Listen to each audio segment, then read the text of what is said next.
നമസ്കാരം. മലയാളി സിനിമാ പ്രേമികൾക്ക് ഏറെ സുപരിചിതയായ താരമാണ് മല്ലിക സുകുമാരൻ. മല്ലിക സുകുമാരൻ മാത്രമല്ല, മക്കളായ പൃഥ്വിരാജ് സുകുമാരനും ഇന്ദ്രജിത് സുകുമാരനും പ്രേക്ഷകർക്ക് പരിചിതമാണ്. സോഷ്യൽ മീഡിയയിൽ ഏറെ സജീവമായ താരം കുടുംബത്തിനൊപ്പമുള്ള വിശേഷങ്ങളും ചിത്രങ്ങളും എല്ലാം തന്നെ പങ്കുവെക്കാറുണ്ട്. സിനിമയിലും സീരിയലുകളിലുമായി ഇപ്പോഴും സജീവമാണ് മല്ലിക സുകുമാരൻ. 50ലേറെ വർഷമായി മലയാള സിനിമയിലും ടെലിവിഷൻ രംഗത്തും സജീവമായി പ്രവർത്തിക്കുന്ന കലാകാരി മല്ലികയോട് എന്നും ഒരു പ്രത്യേക ഇഷ്ടം മലയാളികൾക്കുണ്ട്. ഓരോ വാർത്തകൾക്കും പലപ്പോഴായി വലിയ ആരാധക നിരയും ഉണ്ടാവാറുണ്ട്. മക്കളെ പോലെ തന്നെ സോഷ്യൽ മീഡിയയിൽ വളരെയധികം വൈറലായി മാറുന്ന വ്യക്തിയാണ് അമ്മ മല്ലിക സുകുമാരനും. ഇപ്പോൾ അഭിമുഖത്തിൽ മല്ലിക സുകുമാരൻ പറഞ്ഞ ചില കാര്യങ്ങളാണ് ശ്രദ്ധ നേടിക്കൊണ്ടിരിക്കുന്നത്. ബ്രോഡാഡി എന്ന സിനിമയിലേക്ക് തന്നെ ക്ഷണിക്കുന്നത് മകനായ പൃഥ്വിരാജ് അല്ല എന്നാണ് മല്ലിക സുകുമാരൻ പറയുന്നത്. ഈ ഒരു കാര്യം പറയാൻ കുറച്ച് കാരണങ്ങൾ കൂടെയുണ്ട്. മല്ലിക അമ്മ എമ്പുരാനിൽ അഭിനയിക്കാൻ ഉണ്ടാകുമോ എന്ന് ചോദിച്ചപ്പോൾ ആയിരുന്നു ഈ കാര്യത്തെക്കുറിച്ച് സംസാരിച്ചത്. അങ്ങനെ രാജുവിന്റെ എല്ലാ സിനിമയിലും ഞാൻ അഭിനയിക്കുകയോ ഒന്നുമില്ല. ഒരു ഉദാഹരണം പറയുകയാണെങ്കിൽ, എന്നെ ബ്രോഡാഡിയിലേക്ക് വിളിച്ചത് പോലും രാജു ആയിരുന്നില്ല, അത് ലാലായിരുന്നു. ഞങ്ങൾ സാറാസ് എന്ന സിനിമ കണ്ടു. ആ സിനിമയിലെ അമ്മച്ചിയെ കണ്ട് അതുപോലെ ഒരു അമ്മച്ചിയെ ഞങ്ങൾക്ക് ഈ സിനിമയിൽ ആവശ്യമുണ്ട്, ആ കഥാപാത്രം ചെയ്യണമെന്ന് ലാലാണ് ആവശ്യപ്പെട്ടത്. പൃഥ്വിരാജ് അറിഞ്ഞിട്ടുണ്ടാകും, പക്ഷെ അവനായിരുന്നില്ല ആ സിനിമയിലേക്ക് എന്നെ വിളിച്ചത്.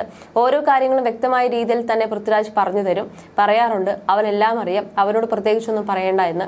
അതേസമയം സോഷ്യൽ മീഡിയയിൽ വരുന്ന അനാവശ്യ ചർച്ചകളെക്കുറിച്ച് നടി മല്ലിക സുകുമാരൻ പറയുകയുണ്ടായി. തന്റെ സ്വത്ത് ഭാഗം വയ്ക്കുന്നതിനെ കുറിച്ച് ഒരാൾ ചോദിച്ചതിനെ പറ്റിയാണ് മല്ലിക സുകുമാരൻ പറഞ്ഞത്. ഈ അടുത്ത കാലത്ത് ഒരാൾ എന്നോട് ചോദിച്ചു, ചേച്ചി സ്വത്ത് ഭാഗമൊന്നും വെച്ചില്ലേ എന്ന്. ഞാൻ ചോദിച്ചു, ഭാഗമോ എന്ന്.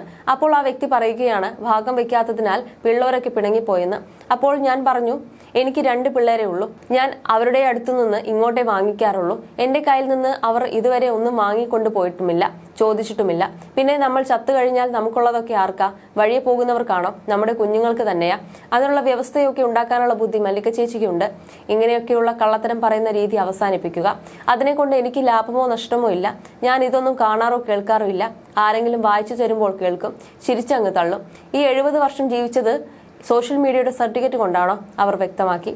കള്ളത്തരങ്ങൾ പ്രചരിപ്പിക്കുന്ന രീതി മാധ്യമങ്ങൾ അവസാനിപ്പിക്കണമെന്ന് മല്ലിക സുകുമാരൻ പറഞ്ഞു. പരിചയസമ്പന്നരായ മാധ്യമപ്രവർത്തകർ സോഷ്യൽ മീഡിയയെ പോലെ ആകരുതെന്നും ഓൺലൈൻ മാധ്യമങ്ങളുടെ സർട്ടിഫിക്കറ്റ് വാങ്ങിയിട്ടല്ല താൻ 70 വയസ്സുവരെ ജീവിച്ചതെന്നും മല്ലിക സുകുമാരൻ പറഞ്ഞു. സ്വകാര്യ മാധ്യമത്തിന് നൽകിയ അഭിമുഖത്തിലാണ് വ്യാജ വാർത്തകൾക്കെതിരെ മല്ലിക സുകുമാരൻ പ്രതികരിച്ചത്. എല്ലാ മാധ്യമങ്ങൾക്കും അവരുടേതായ രാഷ്ട്രീയ അഭിരുചികളുണ്ടെന്ന് അറിയാം. എന്നാലും ചില കാര്യങ്ങൾ സമൂഹത്തിന് മുന്നിൽ എത്തിക്കുമ്പോൾ സത്യമാണോ എന്ന് മനസ്സിലാക്കണം. പണത്തിന് വേണ്ടി എന്തും വിളിച്ചു പറയുന്ന രീതിയാണ് ഇന്നത്തെ സാമൂഹ്യ മാധ്യമങ്ങൾക്കുള്ളത്. ഓൺലൈൻ ചാനലുകൾക്ക് ലഭിക്കാവുന്ന കൂടുതൽ വിവരങ്ങൾ മുൻനിര മാധ്യമങ്ങൾക്കാണ് ലഭിക്കുന്നത്. അതുകൊണ്ട് എല്ലാം കൃത്യമായി മനസ്സിലാക്കിയിട്ട് വാർത്തകൾ നൽകണമെന്ന് അഭ്യർത്ഥിക്കുകയാണ്. ആരെങ്കിലും മരിച്ചാൽ അവരെ ഒന്ന് പോയി കാണാൻ കഴിയില്ല. കാരണം അവിടെ പോയി ഒരു തുള്ളി കണ്ണീരെങ്കിലും വന്നാൽ മല്ലിക സുകുമാരൻ പൊട്ടി കരഞ്ഞു എന്നായിരിക്കും വാർത്ത വരുന്നത്. അടുത്തിടെ ബോംബെയിൽ നിന്ന് ഒരാൾ എന്നെ വിളിച്ചിരുന്നു. സ്വത്ത് ഭാഗം വെക്കുന്നതിന്റെ പേരിൽ മക്കൾ പിണങ്ങിപ്പോയില്ലേ എന്ന് എന്നോട് ചോദിച്ചു. ഏതോ ഓൺലൈൻ മാധ്യമം പ്രചരിച്ച വാർത്ത കണ്ടാണ് എന്നെ വിളിച്ചത്. എന്റെ മക്കളുടെ കയ്യിൽ നിന്ന് ഞാൻ ഇങ്ങോട്ടാണ് എല്ലാം വാങ്ങുന്നത്, അല്ലാതെ അവരൊന്നും ഇതുവരെ എന്റെ കയ്യിൽ നിന്ന് ഒന്നും വാങ്ങിക്കൊണ്ട് പോയിട്ടില്ല. ഇത്തരത്തിലുള്ള വ്യാജ വാർത്തകൾ ദയവ് ചെയ്ത് പ്രചരിപ്പിക്കാതിരിക്കുക. ഇതുപോലുള്ള പല വാർത്തകളും ഞാൻ ശ്രദ്ധിക്കാറില്ല.